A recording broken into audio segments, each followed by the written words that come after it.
મોરબીના પીપળી જેતપર રોડ પર રહીશોએ ઉગ્ર વિરોધ પ્રદર્શન કરી રસ્તો જામ કરી દીધો।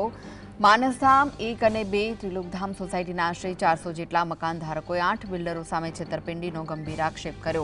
રહીશોનું કહેવું છે કે Morbi city B division police મથકે ફરિયાદ નોંધાવા છતાં અને કલેક્ટર કચેરીમાં ધરણા કરવા છતાં હજુ સુધી કોઈ નક્કર કાર્યવાહી થઈ નથી।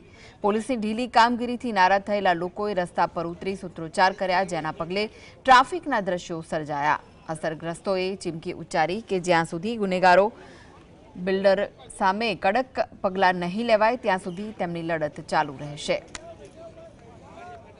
તો આ વિશે વધુ માહિતી માટે જોડાઈ ગયા છે સંવાદદાતા રવિ, શું વધુ વિગતો મળી રહી છે આ સમગ્ર મામલે? બિલકુલ, જે પ્રકારે વાત કરીએ તો મોરબી પીપળી રોડ જેતપર રોડ છે ત્યાં ચક્કાજામના દ્રશ્યો છે તે સામે આવ્યા છે। જે રીતે માનસધામ 1, 2 અને ત્રિલોકધામ સોસાયટી છે તેમના રહીશો દ્વારા ચક્કાજામ છે તે કરવામાં આવી રહ્યું છે। સોસાયટીના જે રહીશો છે તે અગાઉ 8 બિલ્ડરો સામે જે પોલીસ મથકે ફરિયાદ છે તે ફરિયાદ નોંધાવ્યા બાદ કોઈ કાર્યવાહી છે તે નથી થતી, તેના કારણે આજરોજ ચક્કાજામ છે તે ચક્કાજામ કર્યો છે, જેમાં મોરબી કલેક્ટર કચેરીએ ધરણા પર બેસીને કાર્યવાહી કરવા રજૂઆત થતા પોલીસની જે કામગીરી છે તેની ઉપર સવાલો ઉભા થઈ રહ્યા છે। અને હાલ કહી શકાય કે આ સવાલોના કારણે અત્યારે સ્થાનિકોએ આશરે 400 જેટલા જે મકાન ધારકો છે તેમની સાથે છેતરપિંડી થયાના આક્ષેપ સાથે રોડ ઉપર ઉતરી આવ્યા છે અને તેઓ દ્વારા ચક્કાજામ છે તે ચક્કાજામ કર્યો છે।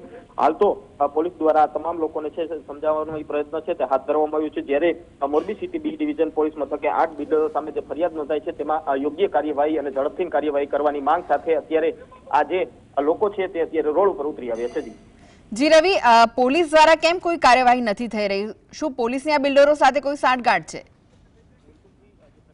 અગાઉ આ જે સ્થાનિકો છે તેના દ્વારા કલેક્ટર કચેરી ખાતે પણ જે રીતે આવેદનપત્ર છે તે આપવામાં આવ્યું હતું અને કહી શકાય કે પોલીસે હજુ સુધી કોઈ કાર્યવાહી નથી કરી, એટલે સ્થાનિક લોકો જે આક્ષેપ કરી રહ્યા છે કે ક્યાંક ને ક્યાંક પોલીસે આ જે બિલ્ડરો છે તેમની સાથે મિલીભગત કરી અને તેમની વિરુદ્ધ કોઈ કાર્યવાહી નથી કરવાનો તેવા આક્ષેપો છે તે હાલ તો કરી રહ્યા છે। તેને લઈ અને કહી શકાય કે જે સ્થાનિક લોકો છે તે અત્યારે રોડ ઉપર ઉતરી આવ્યા છે, તેઓના દ્વારા ચક્કાજામ છે તે કરવામાં આવી રહ્યો છે।